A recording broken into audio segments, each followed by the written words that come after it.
iHipHopTV.com on YouTube. Shit is fire.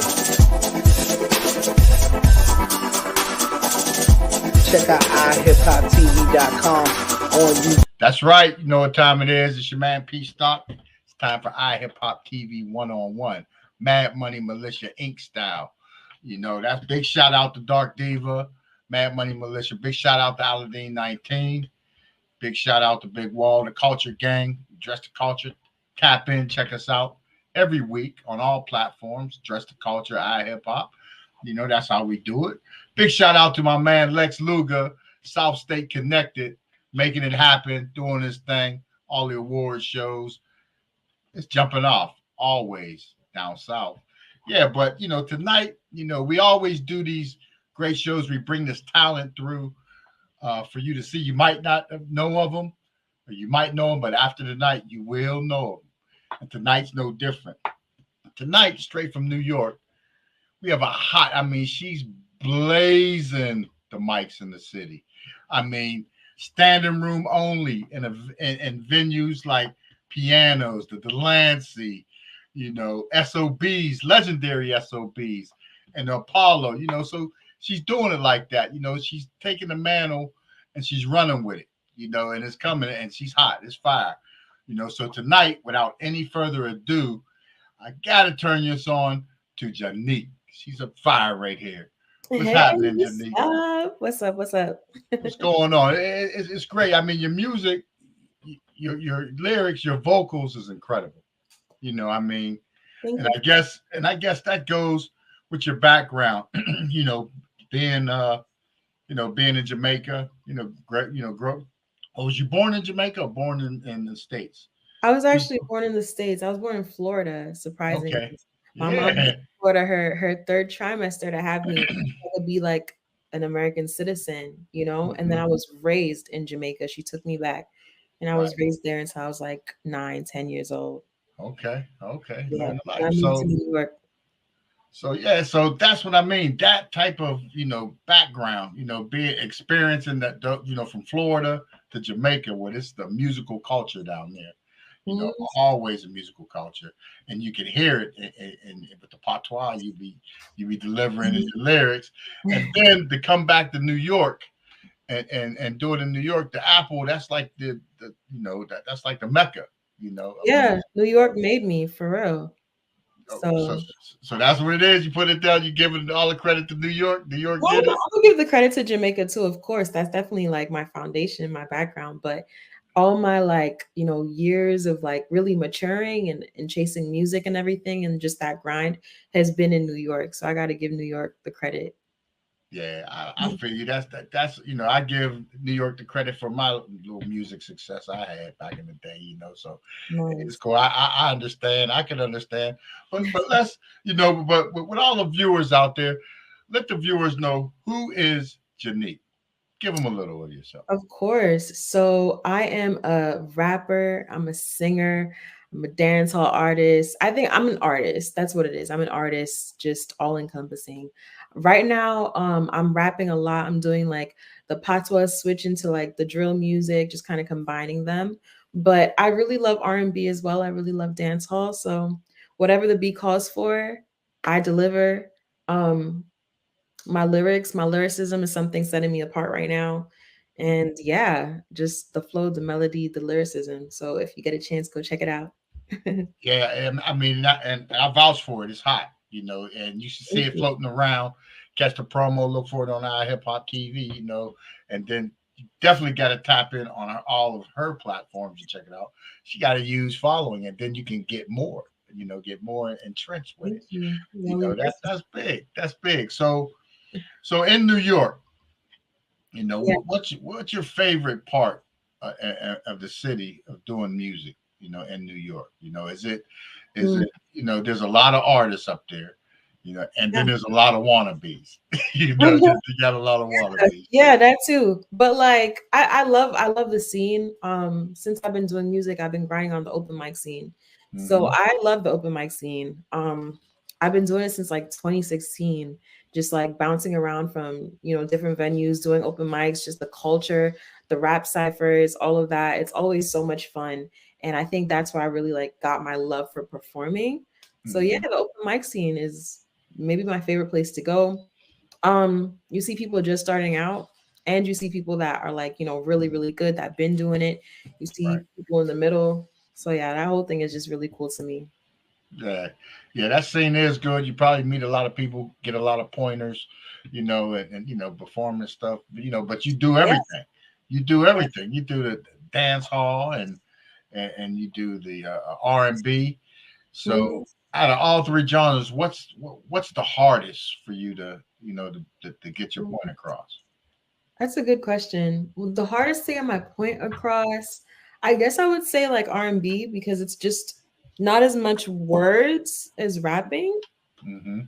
Um, but the hardest to like write, I would say rap, just because you're working with a lot more lyrics and stuff Yeah. like that.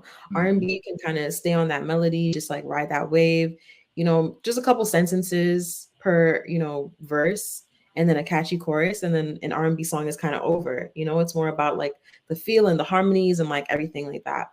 But rapping, it's just like bar after bar after bar. It's like metaphors and double entendres and just a lot more to think about.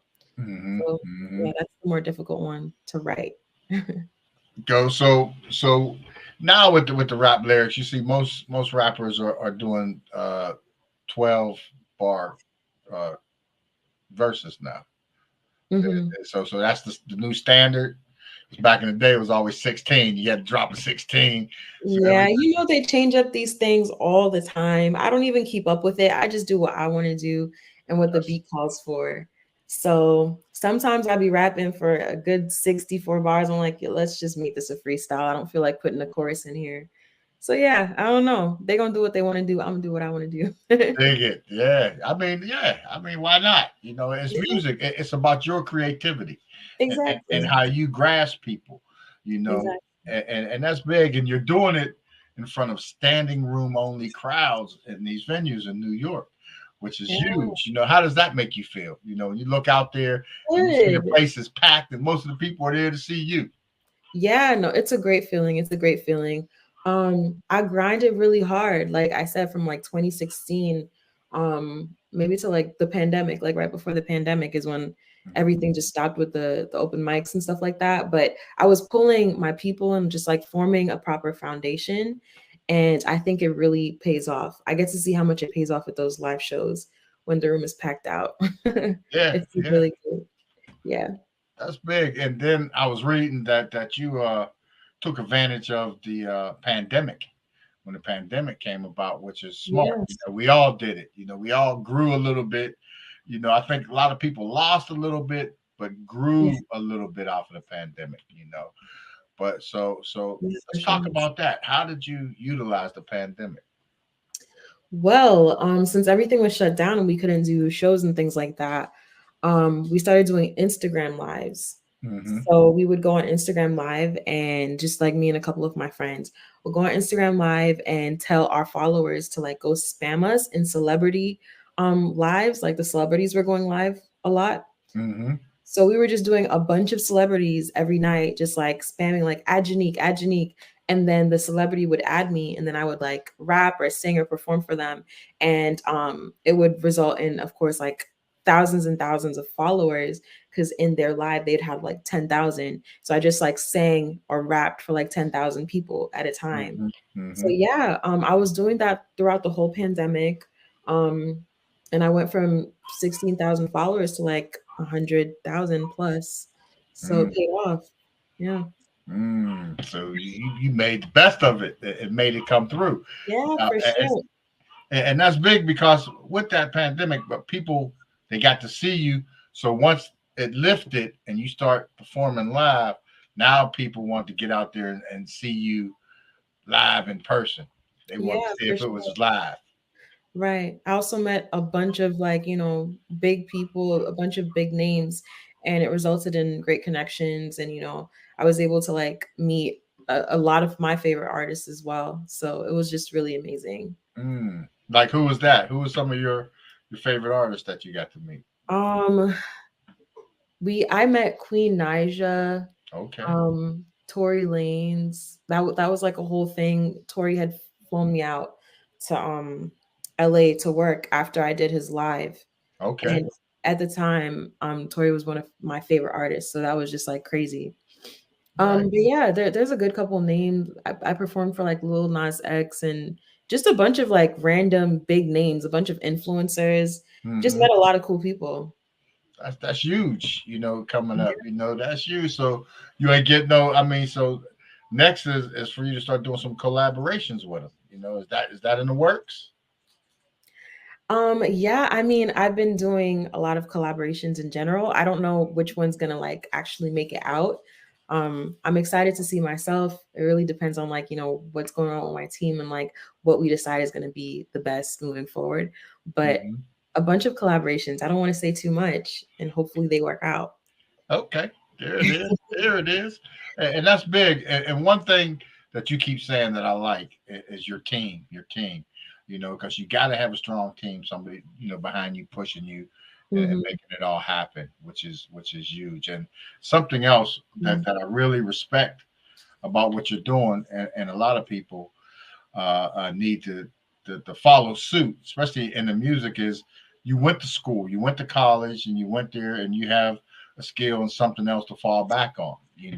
So you have something to help because in the business and doing this, it costs money. It costs money for you to do things, and you don't want to get stuck into a situation where you're obligated to an entity or something because they're spending money on you, because then you're trapped. You become Right. trapped. Like, Music is very expensive. And mm-hmm, I used to be a little bit upset with my parents for like forcing college when I knew I wanted to do music. Like mm-hmm, I was mm-hmm. just like, why are y'all forcing this? I know what I want to do. And it was very frustrating, but it's like the best decision that I could have made because I had that college degree, I was able to like do substitute teaching and Yes, becoming like an actual teacher without like a master's or anything.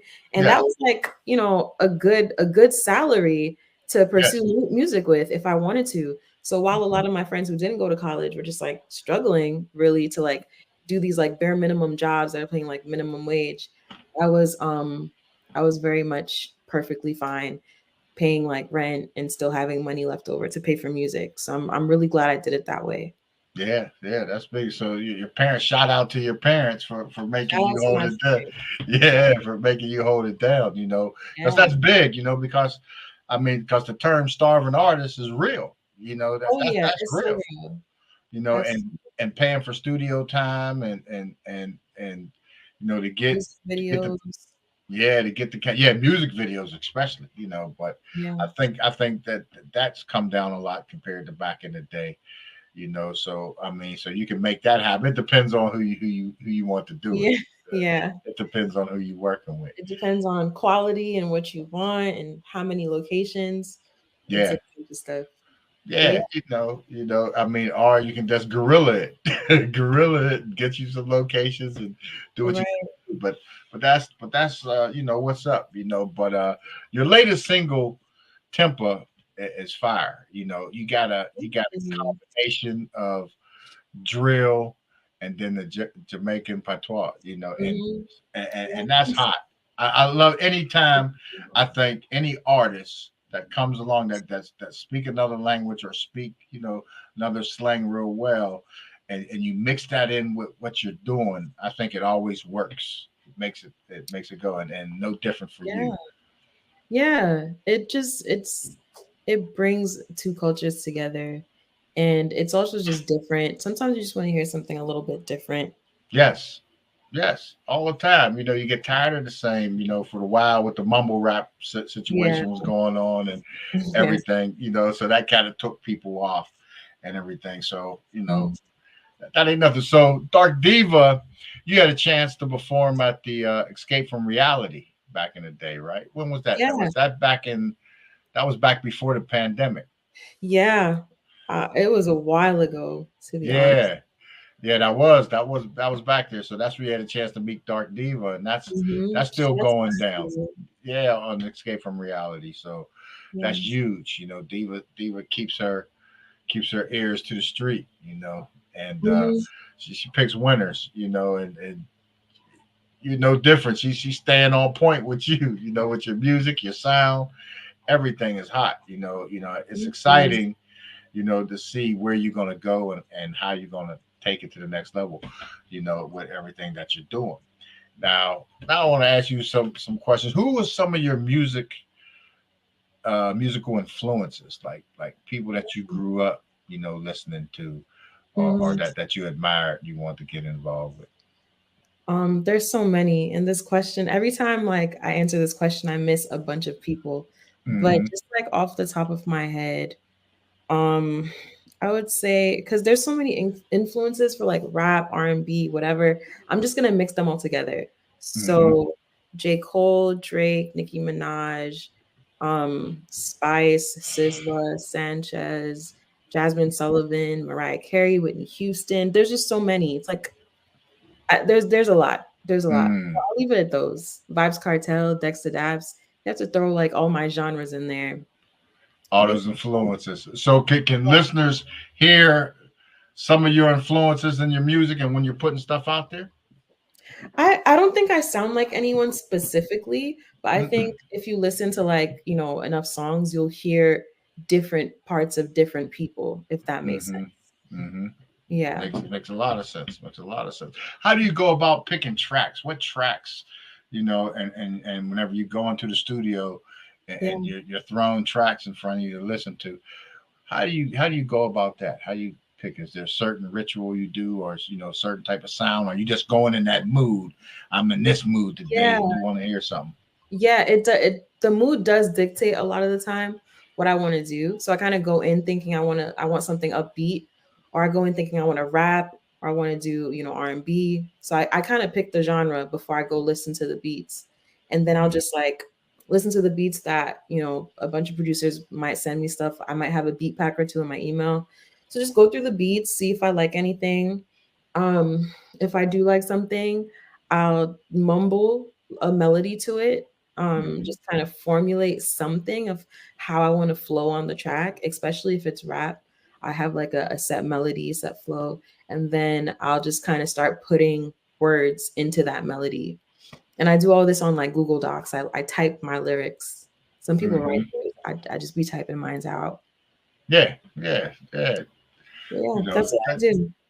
Yeah, that's smart. Just you have them. They have a record up. Because that's your publishing. That's money. Especially once you take it somewhere and you make it, you put it on that track, and then you put it out there. It becomes money.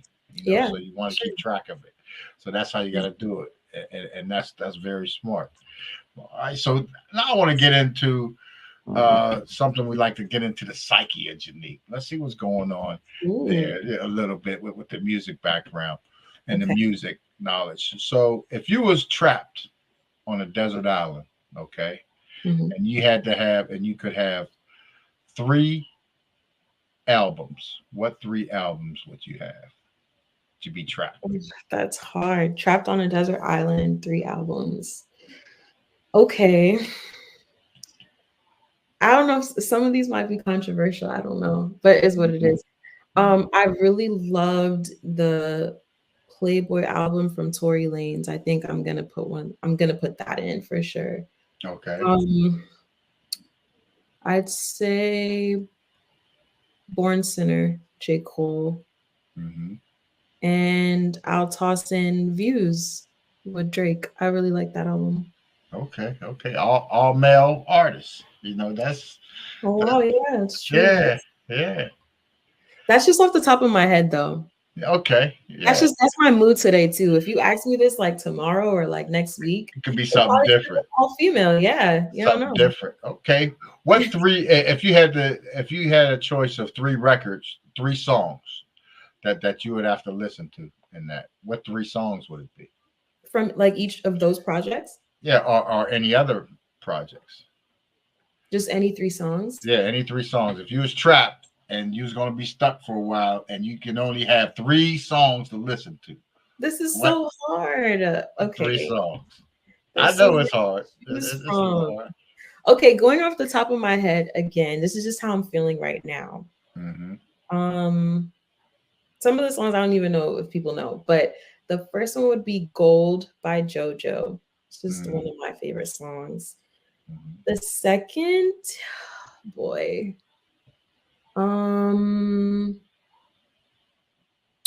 Janae Aiku, While We're Young, because I've been stuck on that song recently. And the third, I need something lit. I need something hype. Let me see. Would it be conceited to pick one of my own songs? That'd be crazy, right? No, it wouldn't. I mean, it wouldn't. I mean, if you got a record that you had, it had to be one of the three. Yo, I'll throw Tempa in there, to be honest. Tempa keeps me on my toes. I use it to work out. Yeah. So, yeah, it is hot. You know, with the track. Who did the beat for that? It was, I don't know. I don't remember, to be honest. I definitely paid him and everything, but I cannot remember who it was. Oh, okay. But yeah, that track is fire. You know, I mean, it's something that's going. So how are you getting a lot of play on the on socials or on the internet with that record? Yeah, it's doing okay. It could be doing better, to be honest with you. But in general, that's something me and my manager are working on. Just like, how can we get everybody interacting on Instagram and everything to go over to the music like fully? Like, if I could get 100,000 people over to my music, that would be amazing. Because it doesn't always work out that way. Like, people see the followers and think like everything should line up, and a lot of the time it doesn't. You know what I mean? But yeah, it's doing okay compared to where I was like years before, trying to release my music and get it out. Of course, it's doing great, but compared to where I want to be, it needs to be doing better immediately. So where you want it to be. Well, it takes time. It's going to get there. The more it kicks out there, it's going to get there, and we're going to do our part right at iHipHopTV and Mad Money Militia to push that out there too. Get it into some other markets and stuff too. So cross it over. Cross it over. Yeah. Now, this is another question I like to hear. That's I asked the artists, and we like to see where your mind's at with that. What would Genique today tell a younger Genique? What advice would you give her? What's the best advice would you give a younger Genique? I would say to just stay consistent and have fun with whatever it is that you're doing.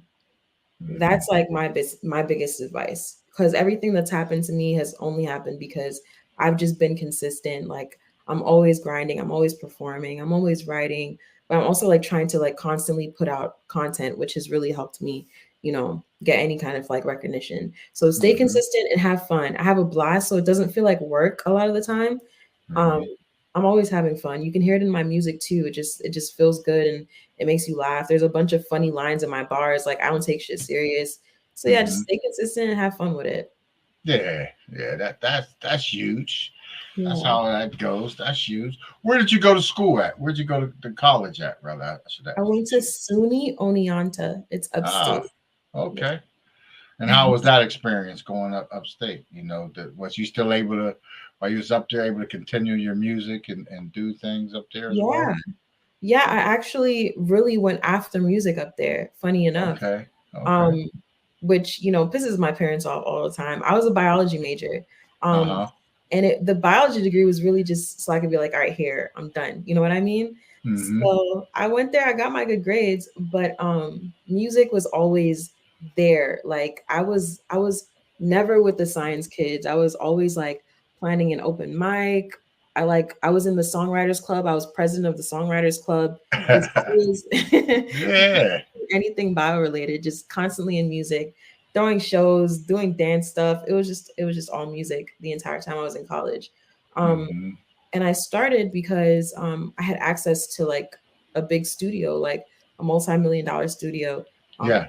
Through the music industry kids. So I made friends with them, and then we were always in the studio. Smart. Yeah. So I started in there. So that's what happened with that. Still got my degree, but music took over because it was always music. You know what I mean? My story is similar. When I went back to college, I was going for medical. I was doing a bio thing, but I was really in the film. I was always in the film, so I wasn't going to let that get away. So when I went to Temple, I wound up once I found out it was a top 3 film school, I said, well, I'm applying for the film program here. I want to see it, and went for it. For that, I left medical right behind. You know, I never looked back. You know, See, there you go. that's how it goes. It's one of those things. It's one of them things you got to do. Is stick with your heart. You know, do what your heart say, and what makes you happy doing things. You know, I play with light. I like visions of light, creating stuff. So that's what we do. You know, so that's big. But yeah, that's great. That you did that going to school, and schools as good as I think most schools is the connections you make. You know, that's what makes schools good. You meet good people, make good connections that go on. Is there anybody that you met in school that you're still close friends with today that's helping you with your career and everything? Oh yeah, so many. When I started, I was with this producer named Wade Mulvihill, and he was the one recording me all these times, and it was his fault that I even joined the Songwriters Club. So he played a big role in like all of it. And we're still really cool now. I hit him up, we go record, or he'll send me a beat pack now and then. And Andrew Salaski, he's just in the middle of a bunch of stuff, and he's always helping me. He's also a graduate of SUNY. And you know, a bunch of people from like film, a bunch of people doing like videography and stuff like that just link up and shoot. So the connections are there, and it's really helpful. Those are the kids for your videos. Those are the kids that you want to stay in touch with. You know, when I was in film school, we had a rule. You know, music videos were too easy to do. You didn't want to do music videos. So really? We always chat. Yeah, they were too easy to do. You didn't want to. You wanted to challenge yourself. But I was working in the music industry. I was working with a Brooklyn rapper. So I was doing stuff like that. We was doing music in that sense, you know, and doing music videos, but nothing for class projects though. So that's always smart. If you know some good film school kids, keep them in your Rolodex, because you get your videos done, you know, a little cheaper, you know, and plentiful. You know, that's something to have, you know, which is big. So what's next for Genique? I know you're promoting your new project, you know, Tempa and everything. So what's next? How would the perfect next set of goals to reach that next goal go for Genique going into the summer? Yeah, so it depends on these collaborations. We're seeing which one to pick and which one's going to do the best, and I think that's going to determine a lot of what happens next for me. But more than anything, I don't think I'm going to be dropping any projects soon. I think it's going to be just singles, just bangers, banger after banger, a bunch of shows, and yeah, just really staying consistent and really getting my name out there. But let's see what happens with these collaborations, really. Yeah, that's true. That's big, you know, and that's one thing that I learned too. And you tapped into it again, and that is when you do projects, make everything a single, a banger. You don't do that. When I first went into Loud, and Woo was in there, and they were blowing up, and that's what we was looking at. You know, I noticed that there was no. They was dropping new singles at the end of the year on the same album they dropped at the beginning of the year. You know, so that's how you do it. You keep pounding them singles out. You keep pounding them singles out to make them go. You know, and that's big. You know, and I can respect that. So you hammered that too. So you cross the T's and dot the I's, and that's big. You know, and that goes for your music. You can hear that. You know, and we definitely going to tap in and keep you locked. You know, definitely going into it, you know, and push it, you know, because we have us as well. You know, we work with a lot of different artists, you know, that are doing their things, producers and everything on the West Coast, you know, as well. And then we're going to get you back on Address the Culture, me and Big Wall. We're going to get into some other things. And I'm going to tap into that real quick right now. What's going on in the world right now that has Genique pissed off? What has you pissed off? I know there's a lot of stuff. Yeah, there's a lot.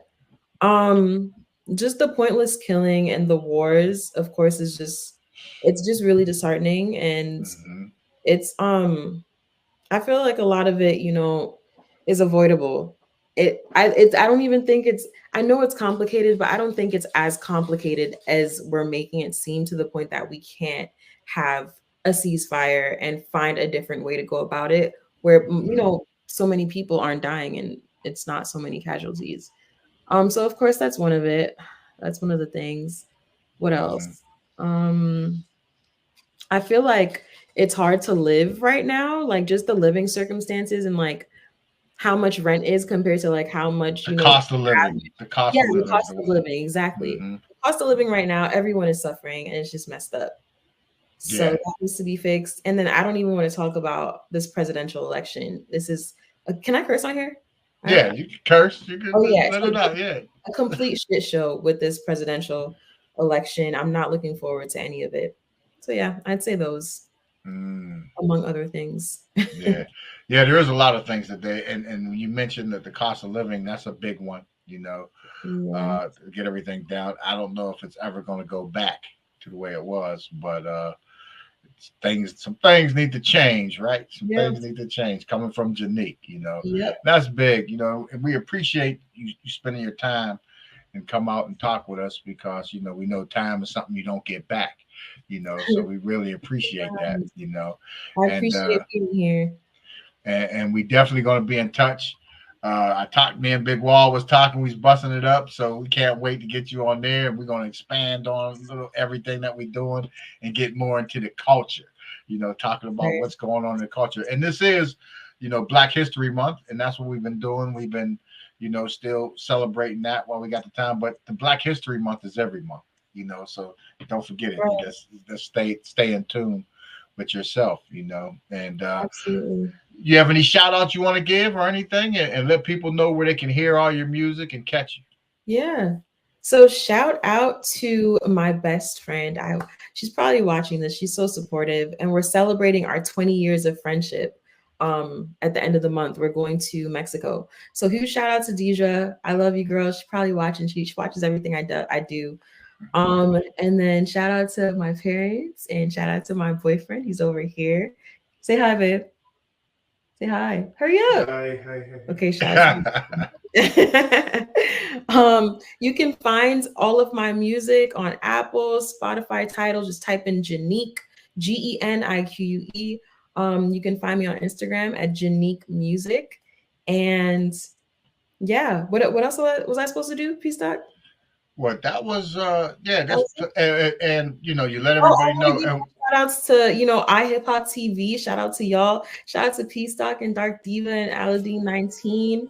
I appreciate you guys for having me. For sure. You know, we appreciate it. You know, I mean, the music hot. We're gonna plug. That's what we do. You know, and we're gonna have you back. We're gonna keep pushing you. If you're hearing this, you're hearing it. You know, so this is it. Yeah, you see. There you go. You know, let them know. Genique, everybody, man, it's hot. Go up, cop it. Anytime you get a chance, check it out. Go download. Go like. You know, do it all. You know, stream all of that. It all works. Subscribe. That's the big one. Subscribe. You know, even if you ain't listening to it all the time, still subscribe. Make sure you count. Okay. Do it like that. That's what I say. Genique, thanks a lot for coming through. This is PStock. This has been iHipHopTV 1-on-1, Mad Money Militia style. Peace.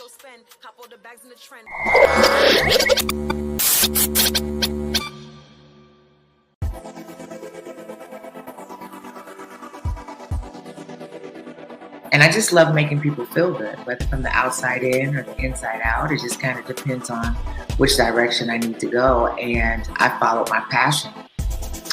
And I think that matter of fact, I know that following my passion has led me on my destiny to be able to touch some of the world's greatest artists and, you know, touch one of the world's most celebrated artists, Miss Whitney Houston, which was an amazing, amazing journey. And I got the opportunity to live a 7-star dream life and tell this amazing story about, you know, the woman she was yet to be and the woman she was becoming. So it initially started that I was her daughter's stylist from the beginning. I was Bobby Christina's stylist before I came her stylist. I want something from her. And I didn't want nothing. I just was thankful that she called. Yeah. I'm just thankful that she called. I'm thankful that I could make her smile. Yeah. I'm glad that I could be around to give her, you know, everything that I could to assist her. You know what I'm saying? To make her go while on tour. So that's why I got the perks that I got with her. I kept it real. And, you know, real recognize real.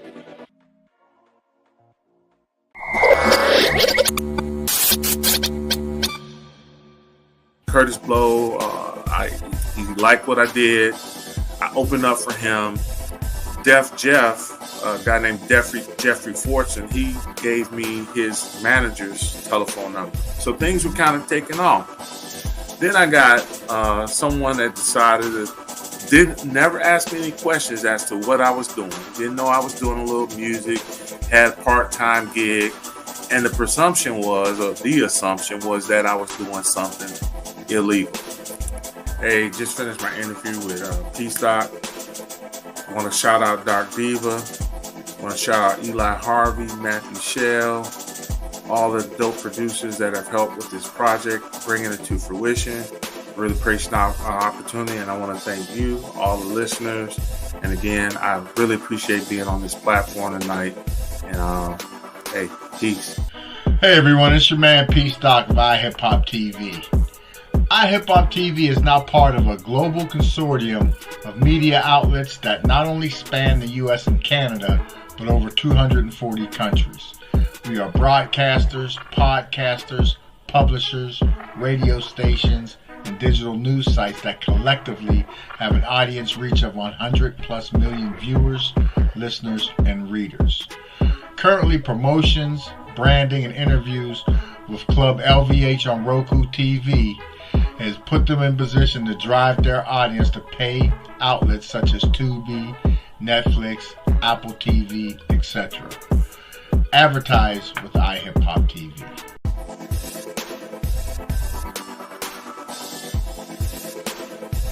How did you end up going on tour with Ike Turner?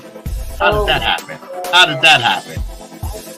Wow. So actually, I was at a karaoke bar and I had ran into a girl who does karaoke, and she's like, "Hey, I'm singing background for Ike, and he's going on the road.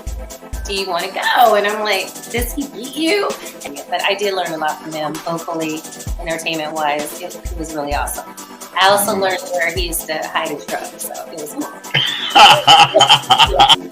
So basically, I've been under the radar for a long time as far as just my music is concerned, because I've been more into like fashion, and right now I'm putting a company together actually with fragrance oils, and I'm launching that very soon. At the age of 12. I was just about to be 13, my first season of fashion shows and Fashion Week, and I was on the run with Naomi, Iman, like all of the people that I didn't even know who they were, and they're like, everyone's like, big deal. It was my first photo shoot for Johnny Versace. You gotta have a model. Yeah, baby, not just a model, a supermodel. A supermodel. Yeah, not model extraordinaire, baby. Supermodel. Iconic. I didn't want to correct you, but I'm going to correct you right now. There it is.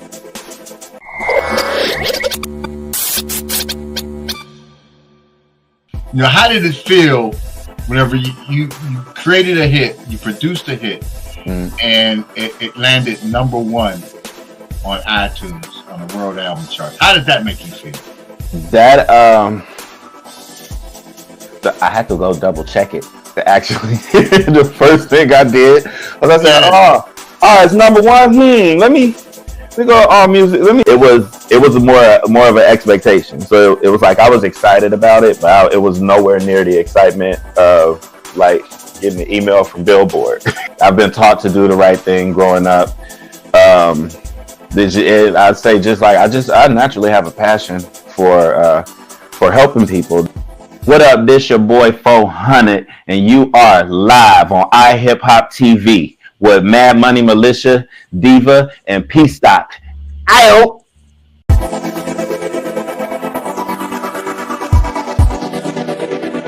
But tonight we have the one and only Henry Invisible.